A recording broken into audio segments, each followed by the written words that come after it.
Welcome, everybody, to this week's episode. We really appreciate you joining us. This podcast really shows us how we can all learn, live, and thrive off of each other.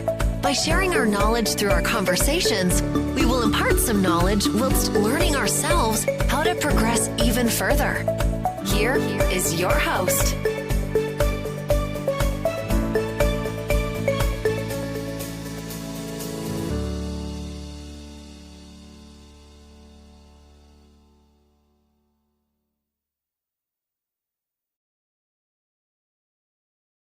Good morning, everybody, and welcome to Beyond the Mic with your host, Avery Ocampo. Today's date is December 19th, 2025. Time is 11:12 a.m.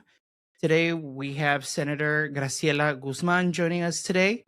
Thank you so much for taking the time to join us on the show today, Senator. Thank you, Avery, and thanks for having me. So, I kind of wanted to, within this episode, really discuss what you're doing as a Illinois state senator within your community in terms of the current situation that we are facing within Chicago and its surrounding areas with the presence of immigration officials and CBP officers. Well, thank you for the question. So maybe just as a quick grounding, I am a newly elected senator. I represent the 20th District of Illinois, which represents parts of the northwest side of Chicago, including Albany Park, Logan Square, Avondale, Beaumont Cragen, Irving Park, Humboldt Park, a lot of the parks. But I mostly give that to you as context because I think when I talk about the experience that we have had across Chicago and across the state of Illinois, I think there's sometimes a misnomer that the kinds of activities that we have been suffering under ICE and Border Patrol are things that you only encounter if you are protesting. And I think what we have witnessed is that we have authoritarian tactics that are in the streets, whether you are trying to go to church, trying to go to school, trying to go to your job, just trying to go about your daily life. And so much of this year for me and my office and my role has been spent in Know Your Rights work, helping ensure that our neighbors and our communities have a firm understanding of their constitutional rights and what should they do should they encounter ICE. The other really big part of our work that we have been heavily embarking in is rapid response. And so rapid response is a tradition where neighbors come together to help monitor and help neighbors that are directly being impacted by ICE as they seek to detain them or to otherwise harass them or stop them. It's been the case with ICE here in our neighborhoods. So our offices have been helping do that work in partnership with other elected offices, but also with community members all across the Northwest that do this organizing work through something called the Northwest Rapid Response Network. And then the last part of our work that I think is really, really important, is that direct one-on-one work that we do with community members that have been impacted. So we get calls from neighbors who are trying to find out where their family member is, who need access to legal services, who now find themselves unable to be able to pay rent or other kinds of things that they need because they have lost a family member in their life and now they're trying to cobble together whatever they can to try to get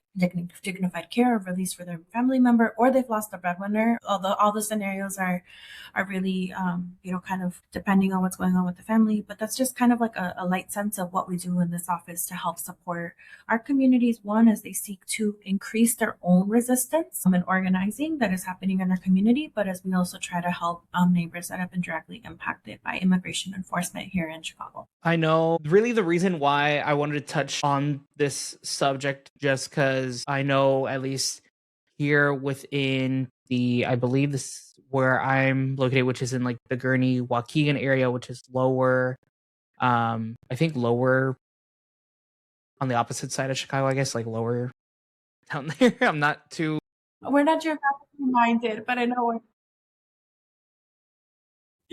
The reason why I wanted to really talk about this is because, for example, for me, and I'm assuming it would be the same for you as well, being the child of an immigrant, I would feel like this sometimes can get just personal because you really don't know when's the time or when that day is going to come where, let's say, your family member's not going to be coming home.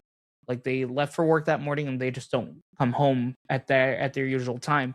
Sure, they could be doing some like running an errand, but if it's way longer than that, that's where you kind of start to really get suspicious, to kind of think, were they stopped by police? Did they, get picked up by immigration enforcement? I know there's been a lot of buzz within the media surrounding United States citizens being picked up by immigration officials. I know there was a recent case in Chicago. I believe this had to have been a few weeks ago, if not earlier sometime earlier this month, or if not in November, where a female had been dragged out of her vehicle while she was on her way to work by a few ICE agents. The ICE agents had rammed into the vehicle as this individual was, parking to her workplace. So for you, where do you think those kinds of taxes are kind of unwarranted by government officials? Well, let's talk about what's happening, because I think just even your broadening question about why this hits so personal, I think we have to remember that the folks that they're taking are our neighbors, they are our family members, they are people that are helping lift up our economy, that make our communities better. They are teachers, they are caregivers, they are people that don't deserve what is happening in this moment. And we say that because I think what the data is showing across the state of Illinois and Chicago is that less than 3% of the total number of people that have been detained have had a judicial warrant that has specifically sought for their detention for a set reason. And so what we have witnessed and experienced in our communities for months and months and months has been broad detention efforts to really take people without any care. Basically, it's take first, ask questions later. Point. Mhm. They are taking U.S. citizens, but they are also taking immigrants without a detention order. Right. Taking folks under misidentified identity. And what that looks like is that there is not a feeling of safety in our community. Our streets are empty. Our businesses are empty. Our workers are not going to work. I've spoken with clinics across my district. The patients are not coming to seek the medical care that they need. We've spoken to schools in our districts, and there's a peak in a relationship between when ICE is in your neighborhood and attendance. And there have been some schools in our district that have not recovered, and less than 50% of those children have not come to school. And so what we're seeing in our communities is a deep chilling effect caused by the very little trust that folks have, that the federal government will do what it's supposed to do, which is provide you due process, which is provide you a judicial warrant and the ability to be able to defend yourself. Marry that with violent tactics, right? You mentioned an example where somebody was pulled from their vehicle as they were going to the way to work. And, just yesterday, the state of Illinois, under Governor Pritzker, through an executive order, created an Illinois Accountability Commission. This is an accountability commission that is coming together to hear community members and all of the ways in which they have been harmed by the federal administration and law enforcement. And so why I say that to you is because community members got up and delivered testimony about what has been the broad and indiscriminate use of tear gas in our hospitals, in our schools, in our streets, in churches. They talked about the rubber bullets that they have been subject to. They have talked about the ways in which their bodies have been broken, literally as ICE slams you to the ground and to detain you. They have talked about loss of life because we have lost people to ICE. And I want to remember Silverio because he is one of two people that we know has been shot in the state of Illinois, and he unfortunately was murdered by ICE, whereas the other person, somehow survived being shot 5 times. So we know that the tactics of ICE are violent and broad and not something that we should be seeing on our streets. I know in terms of just based off of those use, or how I would describe use of excessive force towards migrants and U.S. citizens, I know the most notable incident that had occurred within our state was towards, I think it was towards Kat Abugazale. I think that's how you pronounce her last name. She's a candidate for, I believe, the General Assembly, if I remember correctly. She is running for Congresswoman. So I kind of, when I first saw the video, I even kind of questioned to myself, why do they do this to people? Why are they putting their hands on the individuals when simply they're just peacefully protesting? Yes, there's been a video circulating around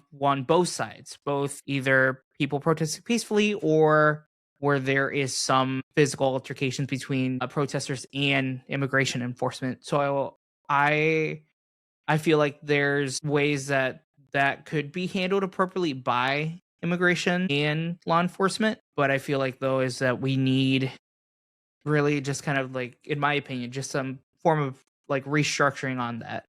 If Yeah, I mean, as an ICE just shouldn't be doing this. That's how we restructure. They just shouldn't exist.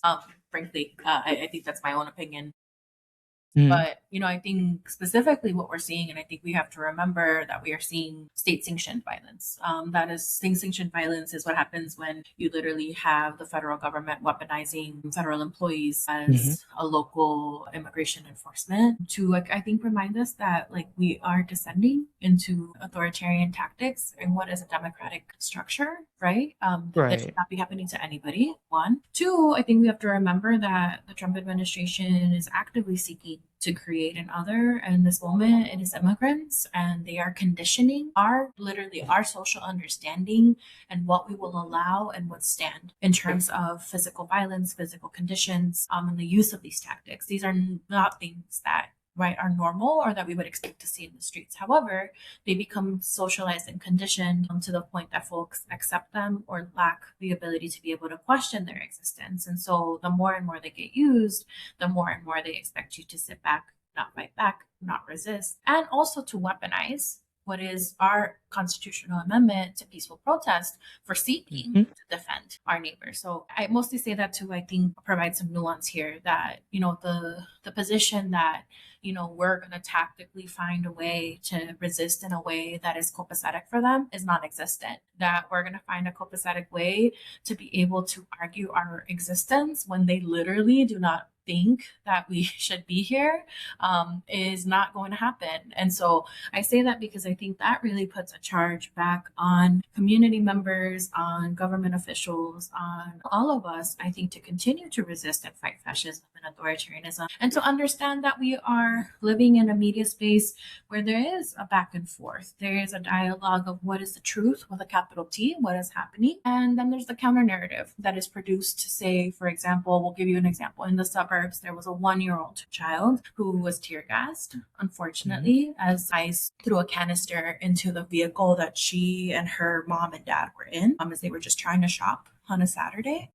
The counter narrative from the administration right away was, we do not tear gas children. We don't. When there is video When there's evidence of literally this video. happening. There's literally video, right? So they lie. And so that makes it even harder, I think, for us to produce, I think, a culture of excellence in this moment, which is to be true to what we're seeing and to be true to the narrative and not co-opt or feed their narrative.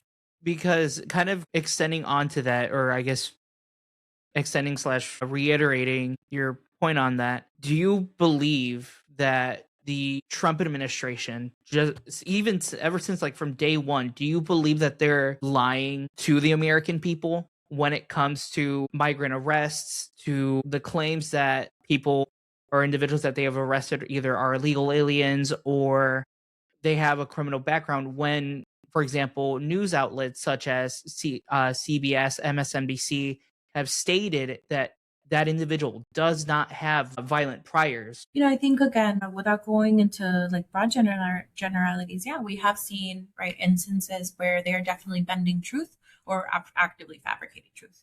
And so that is, again, a tool that is created because when we understand, again, what have I told you? That the vast majority of detentions have been community members that did not have priors or judicial warrants. We know this is not popular.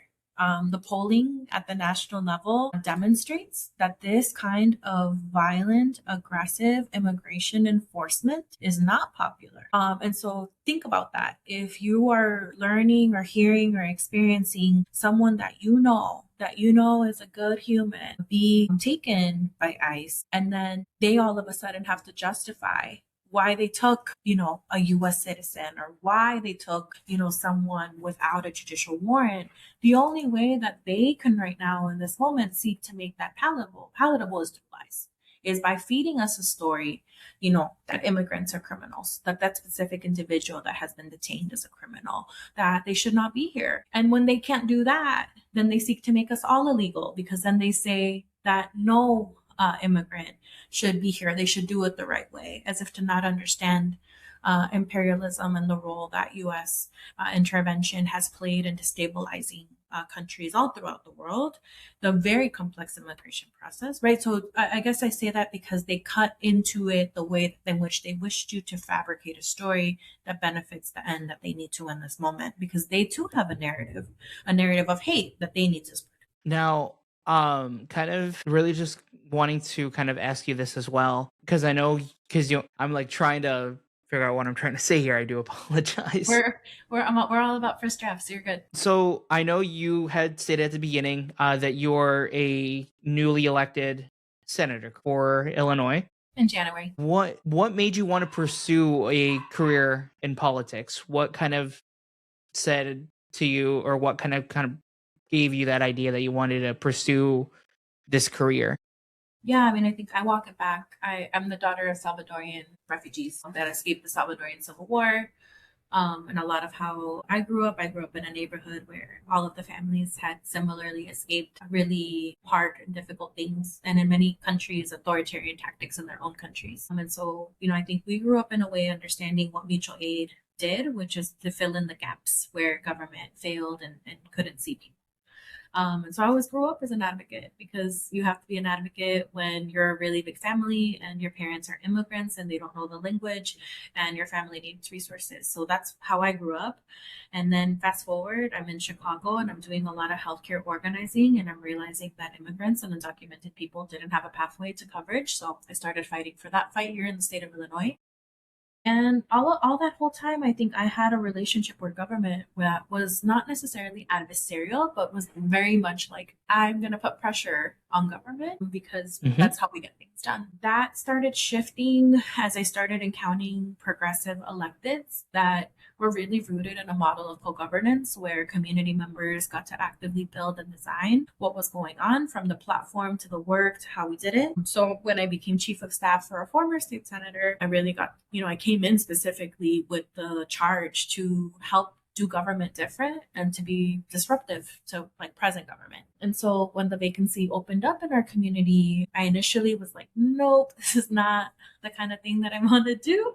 But I had a lot of community members talk to me, and they said, look, we've seen how you have moved through COVID. We have seen how you have moved when we had the Venezolanos and Colombianos and newcomers that were here. We saw how you engaged, on the healthcare fight, and we need someone that is going to fight with us. Are you in? And so I think for me, the legislature in this moment is an opportunity to use every single tool in my power to protect my community. It is using the legislative process and policies to support our people and change literally the battleground of what it looks like in the state. It is using my government resources and redefining what governance looks like to ensure that rapid response and other services that we're providing are a core part of what we do. It means ensuring that in this moment, at a time where a lot of people are scared, that they see a daughter of immigrants that understands their experience and is down there with them. I feel all of it. I feel an extreme amount of responsibility, not just for my district, for my state. It hits really, really personal. I'm in my car all of the time, patrolling with our rapid responders, because what I got taught in my family is that when you ascend and you become a supervisor or you become a position, you don't ask your team to do what you yourself would not do. So how am I going to ask other members in my community to keep other people safe and I'm not out there doing it? So I say that because I think those are the stakes of this moment. We need people that understand what our people are going through and are willing to fight for all of us. And, I see myself as kind of like a chain in the link, or a link in the chain of folks that are helping resist and fight back. And hopefully, I think putting up a model that in the city of Chicago, we fight back. In the city of Chicago, we organize. In the city of Chicago, trust me, we feel all of it, but we lick our wounds and we think about other ways that we can be protecting our people. And I think that's ultimately what made me want to run, is that I think there's so much more that government should be doing to help support our communities, especially in the face of authoritarianism. Now, I kind of also wanted to kind of ask you, because I know for state senators, I think here, I can't remember if there are term limits here in Illinois. I know for governor, that's there's no like term limit. I don't know for I do the not believe Senate if I it do not has. believe we're a term limit state. So individual seats are put into kind of a mini lottery where each individual district has like a sequencing. So I'm wrapping up half of a 4-year term that was left uncompleted right now, and then I am up right now for a 4-year term. But yeah, right, there's no term limits in the Senate, and then the House does have also no term limits in terms of total time served, but their Mhm. terms are 2 years. I'm like kicking myself mentally for that because normally I took the Constitution test when I was in like middle school. I would know all this, but I already forgot. This was like 9 years ago. All good. All good. That's so all good. But just kind of going off of just what we discussed in the beginning, what is the community doing to help their community, at least right now, during these times of uncertainties? I know at least for my local community, we have people just offering to deliver groceries for community members to help with like laundry services so that they don't have to leave their house just due to that fact or that factor that enforcement agents are around in the city. Yeah, so I think the rapid response efforts are broad and wide. Some of that is, patrolling and monitoring just to ensure that we know where activity is occurring and we can get, information and resources out to people. I think the other space, I want to say thank you, I think, to hundreds and hundreds of neighbors across the north side here where I live and that have helped support our school watch efforts for the last like almost 3.5 months. Those were efforts that started after tear gassing started becoming much more pronounced at the peak of the operation. And so we've had neighbors out every single school day for the last couple of months, helping ensure that, our schools are safe zones for our kiddos and for folks that are in our schools and communities at large. And so I think those are examples of, I think some of the ways that folks are literally, I think, willing to put body on the line to help keep other people safe. But I think to your point, we're also seeing this major influx in mutual aid, right? So that's everything from crowdsourcing funds to make sure that folks can, pay their bond to release somebody that has been detained or pay for the legal fees that, they often need to be able to get a loved one out of detention. It has meant feeding people, housing people, picking up kids, all kinds of things. And I think for me, that's really the brilliance of community, that all of these really random little needs are going to pop up. And that community themselves can step up and organize and create systems for taking care of one another, because that's another way that we resist fascism. Again, fascism needs an enemy. It needs a public enemy. And so if the antithesis of that is to love on each other and care on each other so much that we take care of those needs. And so I see it, all of that is like works of resistance, whether you are in your car or on the street with your whistle, patrolling and monitoring and helping alert people, all the way to you loving and caring on a neighbor. I know at least with that aspect, I know I've seen at least from where I live, I know Gregory Bavino was spotted in a local gas station, which is I believe in towards like mid kind of closer to downtown Waukegan. So I know there he was spotted. There were a huge crowd of people just blowing their whistles at Bavino, really just shouting profanities at him, filming. And I know that store specifically also suffered negative backlash just due to the fact that they had welcomed Bavino and the agents into the store. But even then, in like my opinion, that's like it's a private business. They do have, the option to serve or not serve Bavino and his agents. But at the same time, even then, they were still just going there to buy goods. They weren't really acting on enforcement operations at that time.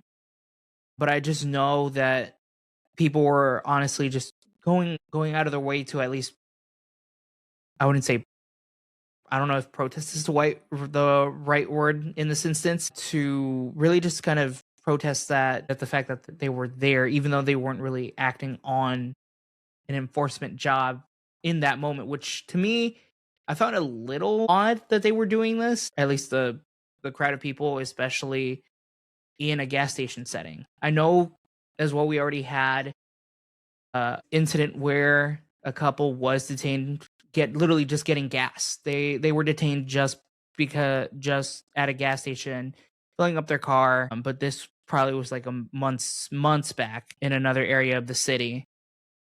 Yeah, But I think I'll lightly push on you again a little. get it, sorry. It's good. I think it's a good conversation. Look, I think again, immigration enforcement of this kind is not welcome in our state. It is not welcome anywhere. Waukegan, Chicago, anywhere. And so the fact that they feel so comfortable in our streets, in our businesses, or anywhere, they don't deserve to feel any level or any modicum of comfort where they are causing mass violence and havoc. One, I think two, I think the end, I think you said it best. Our businesses do have a ability to be able to offer or decline businesses. And so for a business, it is a moral and a value-based proposition when you Right. facilitate ICE, when you allow them in your parking lots, when you allow them to take your employees, when you don't assist. That is a moral moment. And so obviously I'm not speaking specifically about the gas station, but I think in general it does. I think the more specific point here is that all of us have a choice. You know, you, I, community members, businesses, small businesses, nonprofits, we all have a choice about how we fight in this moment. Are we going to say something? Are we going to do something? So from that perspective, I understand why neighbors are saying something. Now I kind of want to like kind of segue kind of away from immigration for a little bit. I wanted to more kind of ask you what like what was the process after you know, being elected and kind of getting started within like the first few months of that remaining term that you've filled the seat in. I mean, I think we hit the ground running. I had been staff, and I knew the moment that I was coming in on. I knew that my community and my district were going to be under attack given the high immigrant composition across my district. And so we got ready. We started working on rapid response, on mutual aid, on projects with our community members in that spirit. But we also simultaneously started working on what is the people's agenda? What do people want to work on? And so I think if you take a look at the pieces of legislation that I filed in my freshman year, it's everything from tackling the rising cost of affordability to why we should all have healthcare to, many of the priorities that our folks are asking about, which is quality education. They're asking about how we can relief, I think is the operative word, how we can provide relief for people in the state of Illinois. And so we started doing that in co-governance with people. We started pulling roundtables on various issues to ask people what their thoughts, what their opinions were. And sometimes we had folks where we had a lot of consensus in the room and we got a really clear idea and we filed that. And there were some bills and spaces where there was a lot of disagreement. And so we were able to help foster a really healthy back and forth in our community about proposals. But I think for me, that's what governance is. It's getting to hear all kinds of voices, whether they voted for me or not. And then also helping, I think, foster transparency around how I arrive at decisions. You know, why I voted for something, why I'm putting up a bill, why I'm not supporting something, why I have changed my decision. Like, I think ultimately our voters deserve that level of transparency. I know because I currently actually have your website pulled up. Mm-hmm. I know this press release was just released this morning. The insurance are to cover medically necessary laser hair removal under your measure taking effect on New Year's. Yeah, January 1. And I think this is an example of what happens sometimes, in bureaucratic red tape.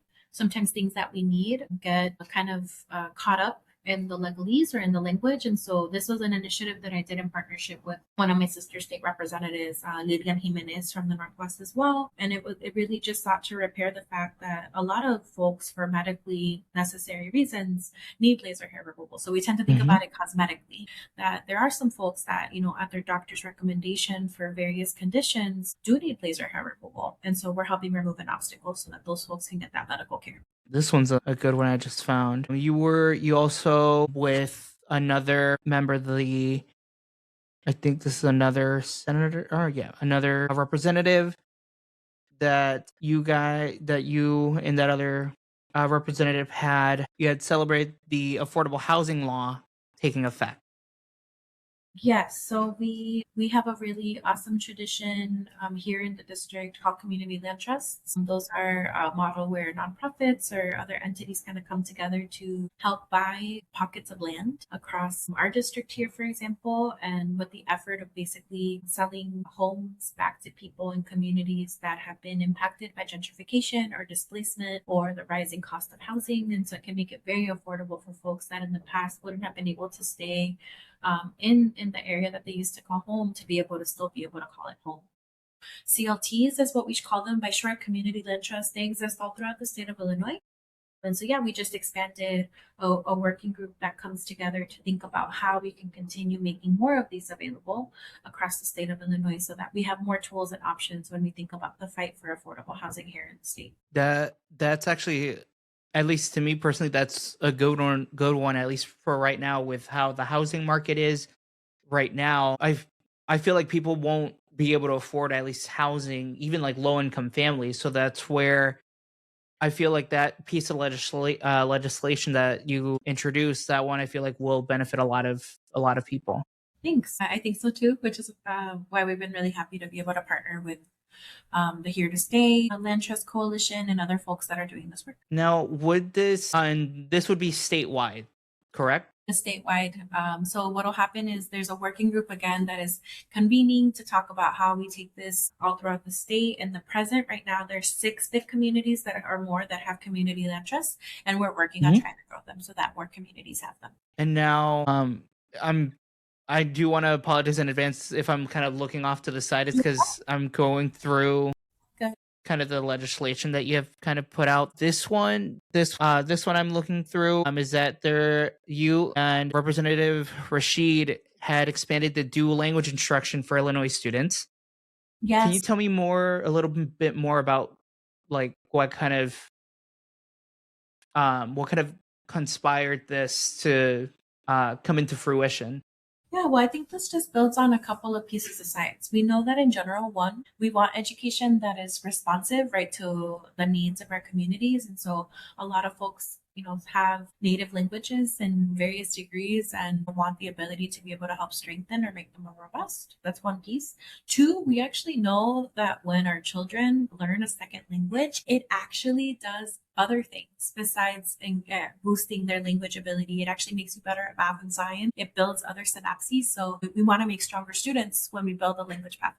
And so dual language has been a movement, I think, in the state of Illinois for us to not just increase resources and availability for school districts and for schools that want to do dual language, but also how can we get to the place where we can directly support, a dual language culture? Because I think one of the arguments that we had on the Senate committee about this bill is that it's competitivity. At this point, folks are learning multiple languages all the time. You want to visit somewhere, you might have to have a second language, or you want the ability to relate in your community or to your family or other people. Gateway is a second language. And so I think we're looking forward to how we can continue supporting school districts that want to do this work. And right now, what the bill does is helps provide them a framework for how they can start doing this in their school districts. There was also a report that was released to the General Assembly last year that laid out many of the steps that our state could be taking to become more dual language friendly. And so we're hoping to chip away at those as we really think about, how we get more of this kind of education out in our community. And even for me, who I grew up going to dual language classes, I only did it 2 years of schooling when I was in elementary and like within like the intermediate stage, like 4th and 5th grade. Nice. But my sister, she went through dual language from kindergarten up until about mid elementary. So I feel like even then, I feel like that would be a huge benefit for families across the state, or even just in general as well.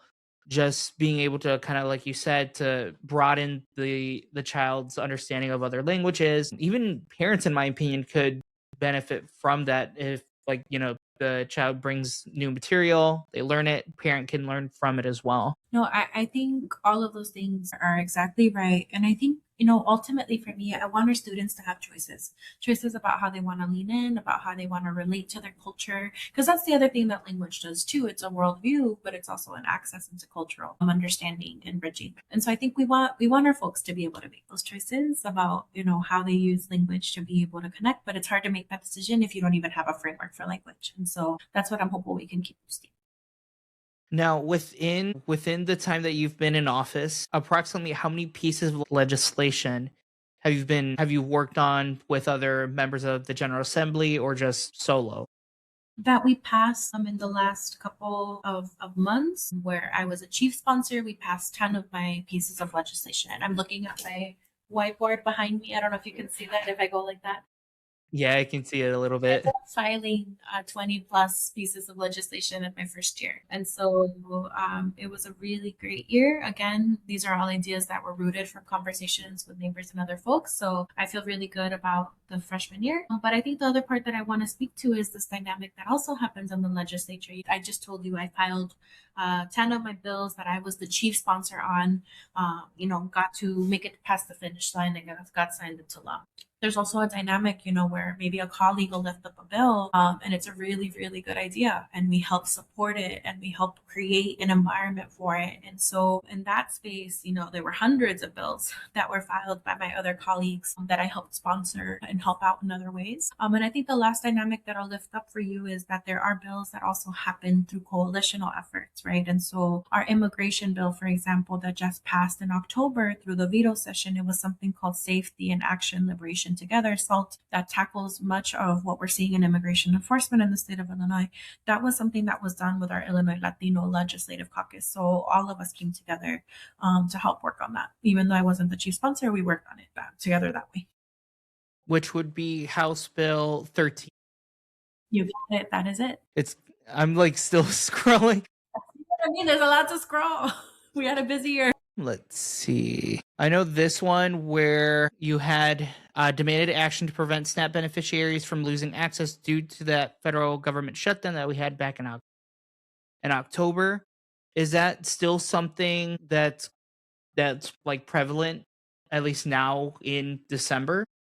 I think we're still seeing, I think there are looming big changes that are coming to our food stamps program and to our Medicaid program, which a lot of folks with lower incomes, depend upon to be able to get their healthcare and get food. So yeah, we've been doing a lot of external work with community members, helping make sure that they can fill out their renewal paperwork, that they understand these changes, because unfortunately, some of the changes that are happening at the federal administration will make it even harder for folks to be able to keep their health insurance or to be able to keep food stamps. And so we see that as a really big part of our job in the state office, given the fact that both of these programs are governed at the state level through state agencies. And so that's why we're trying to get to our neighbors about both of those services.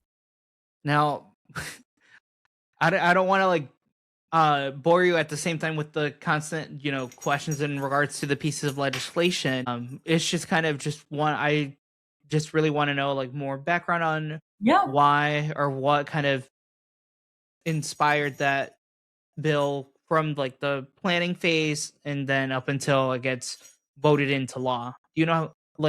And I think if I could Sorry. break in there, my general kind of ethos around the work is we want to have a reason. Sometimes that reason can be a community member is brave enough to come and bring us their experience. And then actually through the process of that conversation, we discover that other neighbors are impacted by the same issue. And so then we'll file a piece of legislation. At other points, we have data. We have data that tells us that something is already well underway in the state and that we need to take action to prepare something. And then I think, one of my philosophies on legislation is that policy is a love language. Policy is a love language that can be used to expand, protect, and take care of our people. And so we should be looking at how policy can directly provide relief, not just in the short term, but in the long term.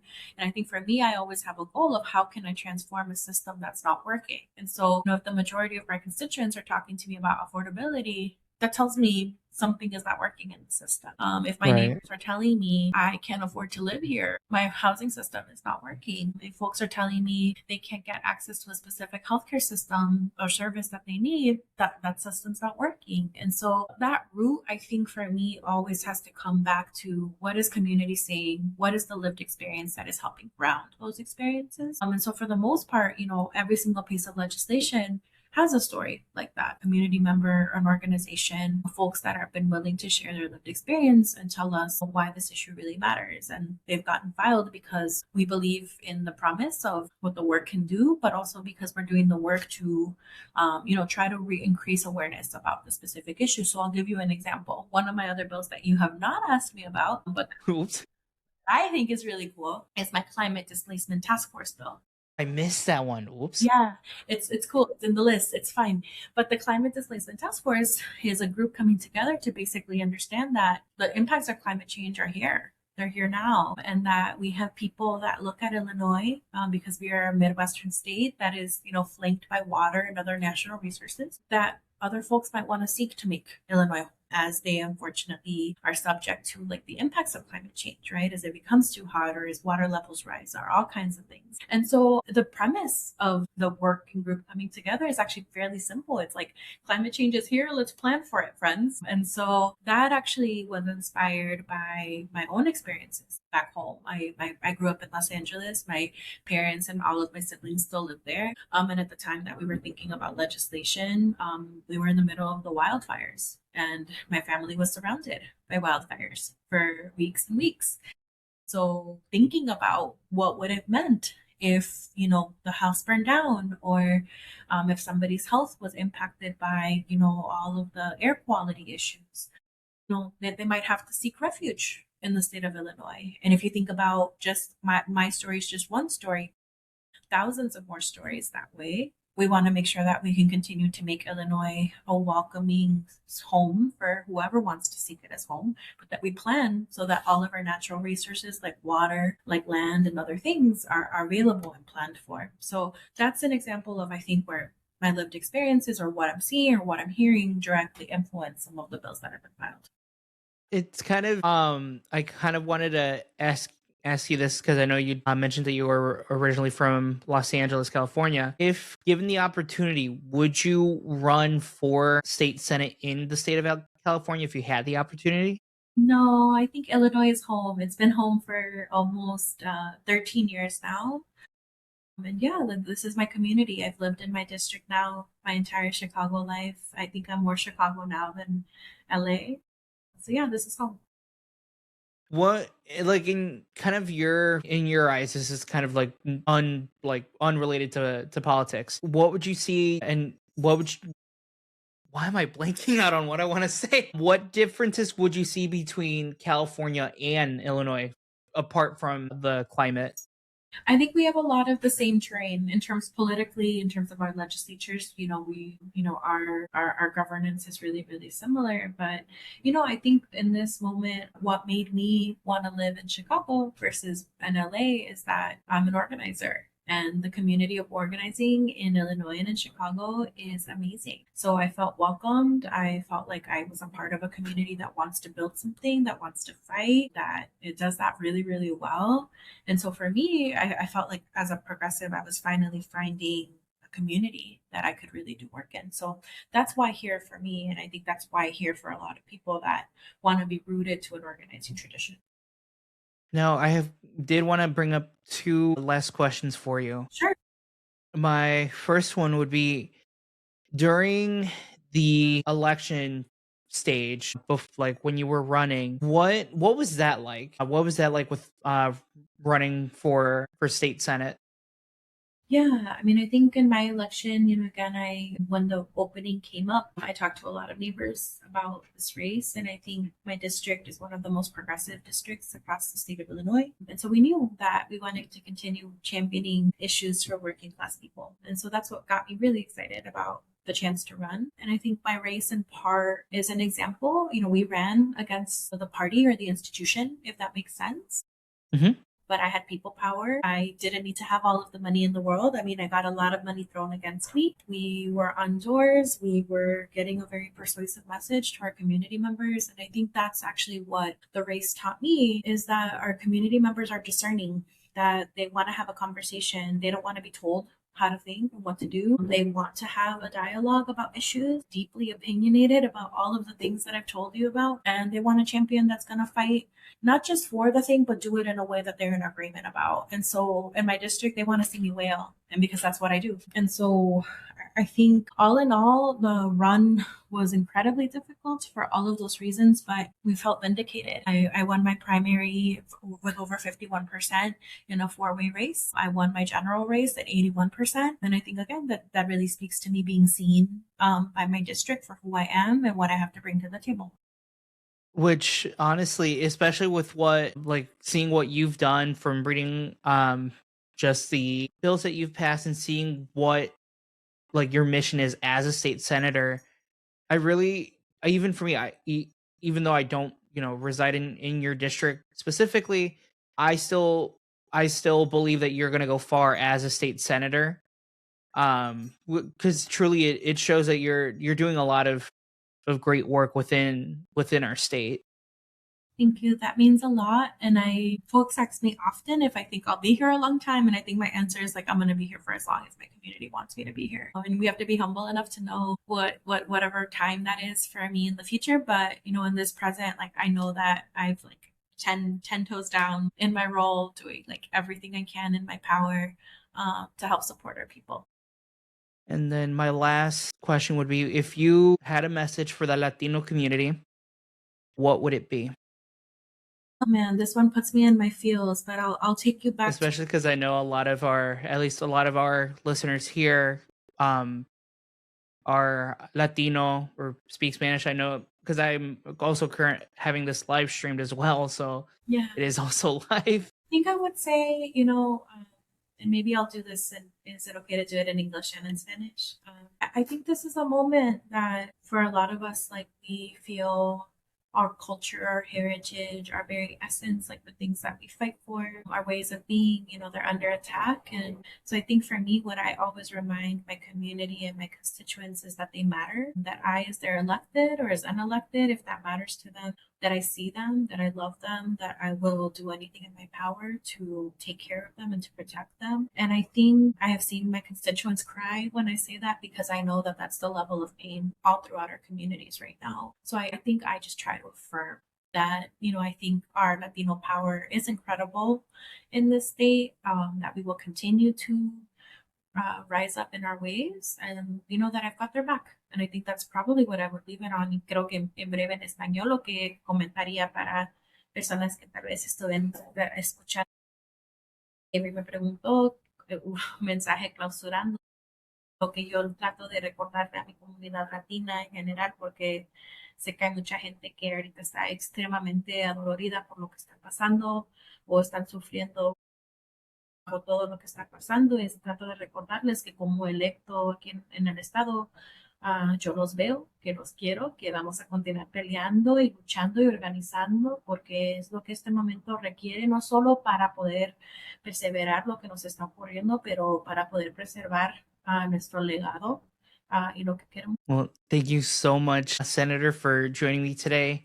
I really do appreciate, being able, or being given that opportunity to be able to speak with you and discuss these topics with you. So I really do appreciate you for coming on the show today. I appreciate you and your listeners and the time. And then just for folks that may be listening and being like, how can I check out more? I just encourage folks. Our website is senatorguzman.com, and then we're on Insta at Senator Graciela if you want to check out more about the pieces of legislation or the work that we've talked about, or if you just want to stay in touch. Alrighty, well, thank you all so much for tuning in. We hope to see you back on the next episode coming out next week. All right.